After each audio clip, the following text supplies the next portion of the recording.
ನಮಸ್ಕಾರ ಎಲ್ರಿಗೂ. ಇವತ್ತಿನ ವಿಡಿಯೋದಲ್ಲಿ ಎಕ್ಸೆಲ್ ಟೆಕ್ನಾಲಜೀಸ್ನಲ್ಲಿ ಸಾಫ್ಟ್ವೇರ್ ಇಂಜಿನಿಯರ್ ಅಥವಾ ಡೆವಲಪರ್ ರೋಲ್ಗೆ ಹೈರಿಂಗ್ ಆಗ್ತಾ ಇದೆ. ಕ್ವಾಲಿಫಿಕೇಶನ್ ಬಂದು ಬ್ಯಾಚಲರ್ಸ್ ಡಿಗ್ರಿ ಅಥವಾ ಮಾಸ್ಟರ್ಸ್ ಡಿಗ್ರಿ ಕಂಪ್ಲೀಟ್ ಆಗಿದ್ರು ಕೂಡ ಅಪ್ಲೈ ಮಾಡ್ಬೋದು. ಇನ್ ಡೀಟೇಲ್ ಆಗಿ ಈ ಒಂದು ಜಾಬ್ನ ಬಗ್ಗೆ ಕಂಪ್ಲೀಟ್ ಡೀಟೇಲ್ಸ್ನ ತಿಳಿಸ್ಕೊಡ್ತೀನಿ. ವಿಡಿಯೋನ ಇಂಡ್ವರೆಗೂ ನೋಡಿ, ಇಷ್ಟ ಆದರೆ ಲೈಕ್ ಮಾಡಿ. ಹಾಗೆ ಇದೇ ರೀತಿಯ ಜಾಬ್ ರಿಲೇಟೆಡ್ ವಿಡಿಯೋಸ್ಗೆ ನಮ್ಮ ಚಾನಲ್ನ ಸಬ್ಸ್ಕ್ರೈಬ್ ಆಗಿ ಅಂತ ಹೇಳ್ತಾ ಬನ್ನಿ ತಡ ಮಾಡದೆ ವಿಡಿಯೋನ ಸ್ಟಾರ್ಟ್ ಮಾಡೋಣ. ಮೊದಲನೇದಾಗಿ ಎಲಿಜಿಬಿಲಿಟಿ ಕ್ರೈಟೀರಿಯಾ ನೋಡ್ತಾ ಹೋಗೋಣ. ಕ್ವಾಲಿಫಿಕೇಶನ್ ಬಂದು ನಾನು ಆಲ್ರೆಡಿ ತಿಳಿಸ್ಕೊಟ್ಟಿರೋ ಹಾಗೆ ಬ್ಯಾಚಲರ್ಸ್ ಡಿಗ್ರಿ ಅಥವಾ ಮಾಸ್ಟರ್ಸ್ ಡಿಗ್ರಿ, ಯಾವುದೇ ಒಂದು ಸ್ಟ್ರೀಮಲ್ಲಿ ಆಗಿದ್ರೂ ಪರವಾಗಿಲ್ಲ, ನೀವು ಈ ಒಂದು ಜಾಬ್ಗೆ ಅಪ್ಲೈ ಮಾಡ್ಬೋದಾಗಿರುತ್ತೆ. ಎಕ್ಸಾಂಪಲ್ ನಾನು ನಿಮಗೆ ಸ್ಕ್ರೀನ್ ಮೇಲೂ ಕೂಡ ತೋರಿಸ್ತಾ ಇದ್ದೀನಿ. BTech ಆಗಿರ್ಬೋದು, BA ಆಗಿರ್ಬೋದು, BCA ಆಗಿರ್ಬೋದು, MCA ಆಗಿರ್ಬೋದು, MSc ಆಗಿರ್ಬೋದು. ಯಾರು ಬೇಕಾದರೂ ಅಪ್ಲೈ ಮಾಡ್ಬೋದು. ಅದು ಕೂಡ ಫ್ರೆಷರ್ಸ್ ಮಾತ್ರ ಅಪ್ಲೈ ಮಾಡ್ಬೋದಾಗಿರುತ್ತೆ. ಟೆಕ್ನಿಕಲ್ ಬ್ಯಾಕ್ಗ್ರೌಂಡ್ ಇತ್ತು ಅಂತಂದರೆ ಅವ್ರಿಗೆ ಅಡ್ವಾಂಟೇಜ್ ಇರುತ್ತೆ ಅಂತಲೇ ಹೇಳ್ಬೋದು. ಯಾವುದೇ ಒಂದು ಸ್ಟ್ರೀಮಲ್ಲಿ ಆಗಿದ್ರೂ ಪರವಾಗಿಲ್ಲ, ಇಂಟ್ರೆಸ್ಟ್ ಇರೋರು ಅಪ್ಲೈ ಮಾಡ್ಬೋದು.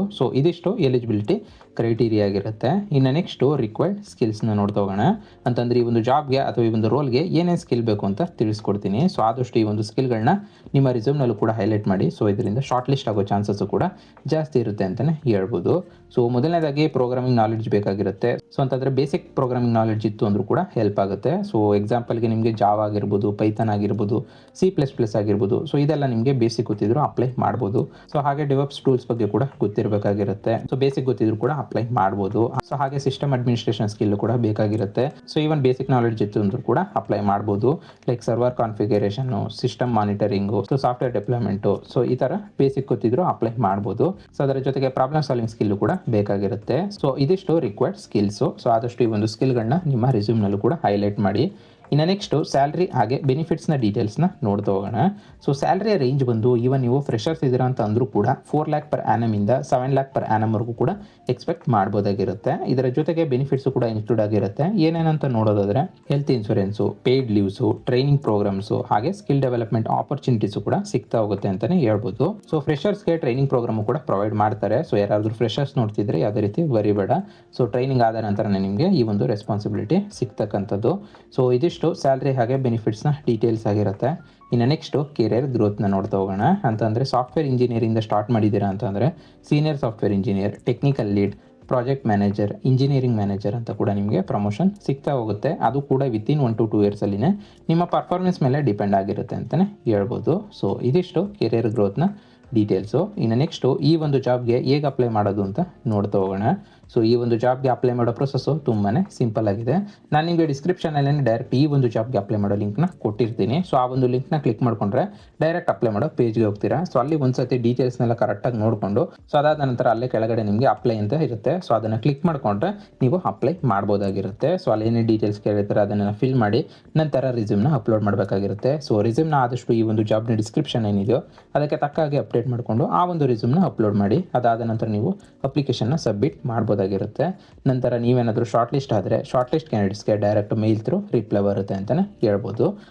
ಇದಿಷ್ಟು ಅಪ್ಲೈ ಮಾಡೋ ಸ್ಟೆಪ್ಸು. ಅಪ್ಲೈ ಮಾಡೋ ಸ್ಟೆಪ್ಸ್ನಲ್ಲಿ ಯಾವುದೇ ರೀತಿ ಡೌಟ್ಸ್ ಇತ್ತು ಅಂತಂದರೆ ಕಮೆಂಟ್ ಮಾಡಿ. ಹಾಗೆ ಕೆಲವೊಂದು ಜಾಬ್ ಅಪ್ಡೇಟ್ಸ್ನ ವೀಡಿಯೋ ಮಾಡೋಕ್ಕಾಗೋದಿಲ್ಲ. ಅಂಥ ಜಾಬ್ ಅಪ್ಡೇಟ್ಸ್ನೆಲ್ಲ ನಾನು ನನ್ನ ಟೆಲಿಗ್ರಾಮ್ ಚಾನಲ್ ಹಾಗೆ ವಾಟ್ಸಪ್ ಚಾನಲಲ್ಲಿ ಅಪ್ಡೇಟ್ ಮಾಡ್ತೀನಿ. ಇಂಟ್ರೆಸ್ಟ್ ಇರೋರು ಜಾಯ್ನ್ ಆಗ್ಬೋದು. ಲಿಂಕ್ನ ಡಿಸ್ಕ್ರಿಪ್ಷನಲ್ಲೇ ಕೊಟ್ಟಿರ್ತೀನಿ, ನನ್ನ ಟೆಲಿಗ್ರಾಮ್ ಚಾನಲ್ ಹಾಗೆ ವಾಟ್ಸಪ್ ಚಾನಲ್ದು.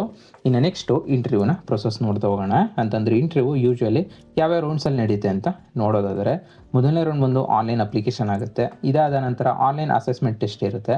ನಂತರ 3ನೇ ರೌಂಡು ಟೆಕ್ನಿಕಲ್ ಇಂಟರ್ವ್ಯೂ ಬರುತ್ತೆ. ಇದಾದ ನಂತರ ಫೈನಲ್ ರೌಂಡು HR ಇಂಟರ್ವ್ಯೂ ಆಗುತ್ತೆ ಅಂತಲೇ ಹೇಳ್ಬೋದು. ಈ 4 ರೌಂಡಲ್ಲಿ ಇಂಟರ್ವ್ಯೂ ನಡೀತಕ್ಕಂಥದ್ದು.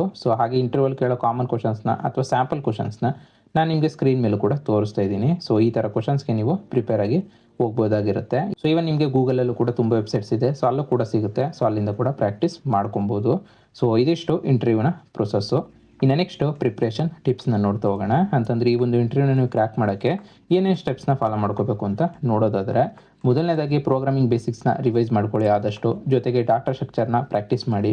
ಹಾಗೆ ರೆಸ್ಯೂಮ್ನ ಸ್ಟ್ರಾಂಗ್ ಆಗಿ ಪ್ರಿಪೇರ್ ಮಾಡಿ. ಬಿಕಾಸ್ ಶಾರ್ಟ್ ಲಿಸ್ಟ್ ಆಗಬೇಕು ಅಂತಂದರೆ ನೀವು ಫಸ್ಟ್ ರೌಂಡಲ್ಲೇ ರೆಸ್ಯೂಮು ತುಂಬಾ ಇಂಪಾರ್ಟೆಂಟ್ ಆಗಿರುತ್ತೆ. ಅದರಿಂದ ಆದಷ್ಟು ಈ ಒಂದು ಜಾಬ್ನ ಡಿಸ್ಕ್ರಿಪ್ಷನ್ ಏನಿದೆ ಅದಕ್ಕೆ ತಕ್ಕ ಹಾಗೆ ನೀವು ರೆಡಿ ಮಾಡ್ಕೋಬೇಕಾಗಿರುತ್ತೆ. ಜೊತೆಗೆ ಕಂಪ್ನಿ ಬ್ಯಾಕ್ಗ್ರೌಂಡ್ನ ಸ್ಟಡಿ ಮಾಡಿ. ಇದೊಂದು ಜಾಬ್ಗೆ ಅಂತಲ್ಲ, ನೀವು ಯಾವುದೇ ಒಂದು ಜಾಬ್ಗೆ ಅಪ್ಲೈ ಮಾಡಿ ಇಂಟರ್ವ್ಯೂಗೆ ಹೋಗ್ತಿದ್ದೀರಾ ಅಂದರೆ ಆದಷ್ಟು ಆ ಒಂದು ಕಂಪ್ನಿ ಬ್ಯಾಕ್ಗ್ರೌಂಡ್ನ ನೀವು ತಿಳ್ಕೊಳ್ಳೋದ್ರಿಂದ ಇಂಟರ್ವ್ಯೂನಲ್ಲಿ ಹೆಲ್ಪ್ ಆಗುತ್ತೆ ಅಂತಲೇ ಹೇಳ್ಬೋದು. ಹೇಳ್ಬೋದು. ಸೊ ಹಾಗೆ ಮಾಕ್ ಇಂಟರ್ವ್ಯೂಸ್ನ ಕೂಡ ಪ್ರಾಕ್ಟೀಸ್ ಮಾಡ್ಕೊಳ್ಳಿ, ಬಿಕಾಸ್ ಇಂಟರ್ವ್ಯೂನಲ್ಲಿ ಕಾನ್ಫಿಡೆನ್ಸ್ ಕೂಡ ಬರುತ್ತೆ ಅಂತಲೇ ಹೇಳ್ಬೋದು ಮಾಕ್ ಇಂಟರ್ವ್ಯೂಸ್ನ ಪ್ರಾಕ್ಟೀಸ್ ಮಾಡ್ಕೊಂಡಿದ್ದೀರಾ ಅಂತಂದರೆ. ಜೊತೆಗೆ ಕಾನ್ಫಿಡೆನ್ಸು ಕೂಡ ಮೇನ್ ಇಂಪಾರ್ಟೆಂಟ್ ಇರುತ್ತೆ ಇಂಟರ್ವ್ಯೂನಲ್ಲಿ, ಸೊ ಅದು ಕೂಡ ಇಂಪಾರ್ಟೆಂಟ್ ಅಂತಲೇ ಹೇಳ್ಬೋದು. ಸೊ ಇದಿಷ್ಟು ಪ್ರಿಪ್ರೇಷನ್ನ ಟಿಪ್ಸು. ಇನ್ನು ನೆಕ್ಸ್ಟು ಫೈನಲ್ ರೀಕ್ಯಾಪ್ನ ನೋಡ್ತಾ ಹೋಗೋಣ. ಅಂತಂದರೆ ಓವರಾಲ್ ಆಗಿ ಈ ಒಂದು ಜಾಬ್ನ ಕಂಪ್ಲೀಟ್ ಡೀಟೇಲ್ಸು ನಿಮಗೆ ಈ ಒಂದು ರೀಕ್ಯಾಪ್ ಮೂಲಕ ಸಿಗುತ್ತೆ ಅಂತಲೇ ಹೇಳ್ಬೋದು. ಸೊ ಕಂಪ್ನಿ ನೇಮ್ ಬಂದು HCL ಟೆಕ್ನಾಲಜೀಸ್ ಆಗಿರುತ್ತೆ. ರೋಲ್ ಬಂದು ಸಾಫ್ಟ್ವೇರ್ ಇಂಜಿನಿಯರ್ ಅಥವಾ ಡೆವಲಪರ್ ರೋಲ್ಗೆ ಹೈರಿಂಗ್ ಆಗ್ತಾ ಇರ್ತಕ್ಕಂಥದ್ದು. ಹಾಗೆ ಕ್ವಾಲಿಫಿಕೇಷನ್ ಬಂದು ಎನಿ ಬ್ಯಾಚುಲರ್ಸ್ ಡಿಗ್ರಿ ಅಥವಾ ಮಾಸ್ಟರ್ಸ್ ಡಿಗ್ರಿ ಕ್ಯಾಂಡಿಡೇಟ್ಸು ಅಪ್ಲೈ ಮಾಡ್ಬೋದು. ಸೊ ಇನ್ ಡೀಟೇಲ್ ಆಗಿ ನಾನು ವಿಡಿಯೋದಲ್ಲಿ ತಿಳಿಸ್ಕೊಟ್ಟಿದ್ದೀನಿ. ಹಾಗೆ ಎಕ್ಸ್ಪೀರಿಯನ್ಸ್ ಬಂದು ಈವನ್ ಇದಕ್ಕೆ ಫ್ರೆಷರ್ಸು ಕೂಡ ಅಪ್ಲೈ ಮಾಡ್ಬೋದು. ಹಾಗೆ ಲೊಕೇಶನ್ ಬಂದು ಎಕ್ಸಾಕ್ಟ್ ಲೊಕೇಶನ್ ಮೆನ್ಷನ್ ಮಾಡಿಲ್ಲ, ಆಲ್ ಓವರ್ ಇಂಡಿಯಾ ಅಂತ ಮೆನ್ಷನ್ ಮಾಡಿದ್ದಾರೆ. ಸೊ ಇನ್ನು ಅಪ್ಲೈ ಮಾಡೋ ಸ್ಟೆಪ್ಸ್ ಬಂದು ನಾನು ನಿಮಗೆ ಡಿಸ್ಕ್ರಿಪ್ಷನಲ್ಲಿ ಡೈರೆಕ್ಟ್ ಅಪ್ಲೈ ಮಾಡೋ ಲಿಂಕ್ನ ಕೊಟ್ಟಿರ್ತೀನಿ. ಸೊ ಆ ಒಂದು ಲಿಂಕ್ನ ಕ್ಲಿಕ್ ಮಾಡಿಕೊಂಡ್ರೆ ಡೈರೆಕ್ಟ್ ಅಪ್ಲೈ ಮಾಡೋ ಪೇಜ್ಗೆ ಹೋಗ್ತೀರಾ. ಸೊ ಅಲ್ಲಿಂದ ಅಪ್ಲೈ ಮಾಡ್ಬೋದಾಗಿರುತ್ತೆ. ಹಾಗೆ ಅಪ್ಲೈ ಮಾಡೋ ಸ್ಟೆಪ್ಸ್ನಲ್ಲಿ ಯಾವುದೇ ರೀತಿ ಡೌಟ್ಸ್ ಇತ್ತು ಅಂತಂದರೆ ಕಮೆಂಟ್ ಮಾಡಿ, ಇಲ್ಲಾಂತಂದರೆ ನಾನು ವೀಡಿಯೋದಲ್ಲಿ ಇನ್ ಡೀಟೇಲ್ ಆಗಿ ತಿಳಿಸ್ಕೊಟ್ಟಿದ್ದೀನಿ, ಚೆಕ್ ಮಾಡ್ಬೋದು. ಸೊ ಇದಿಷ್ಟು ಓವರಾಲ್ ಆಗಿ ಈ ಒಂದು ಜಾಬ್ನ ಕಂಪ್ಲೀಟ್ ಡೀಟೇಲ್ಸು. ಸೊ ವಿಡಿಯೋನ ಇಲ್ಲಿವರೆಗೂ ನೋಡಿದರೆ ಅಂದರೆ ಕಂಪ್ಲೀಟ್ ಇನ್ಫಾರ್ಮೇಷನ್ ಸಿಕ್ಕಿದೆ ಅಂತ ಅಂದ್ಕೊಂಡಿದ್ದೀನಿ. ಇದ್ರ ಮೇಲೂ ನಿಮ್ಗೆ ಯಾವುದೇ ರೀತಿಯ ಡೌಟ್ಸ್ ಇತ್ತು ಅಂತಂದರೆ ಕಮೆಂಟ್ ಮಾಡಿ, ನಾನು ರಿಪ್ಲೈ ಮಾಡ್ತೀನಿ. ಹಾಗೆ ಇದೇ ರೀತಿಯ ಜಾಬ್ ರಿಲೇಟೆಡ್ ವೀಡಿಯೋಸ್ಗೆ ನಮ್ಮ ಚಾನಲ್ನ ಸಬ್ಸ್ಕ್ರೈಬ್ ಆಗಿ ಅಂತ ಹೇಳ್ತಾ, ಸೊ ಮತ್ತೆ ಮುಂದಿನ ವಿಡಿಯೋ ಜೊತೆಗೆ ಸಿಗೋಣ. ಅಲ್ಲಿವರೆಗೂ ಜೈ ಕರ್ನಾಟಕ ಮಾತೆ, ಜೈ ಹಿಂದ್.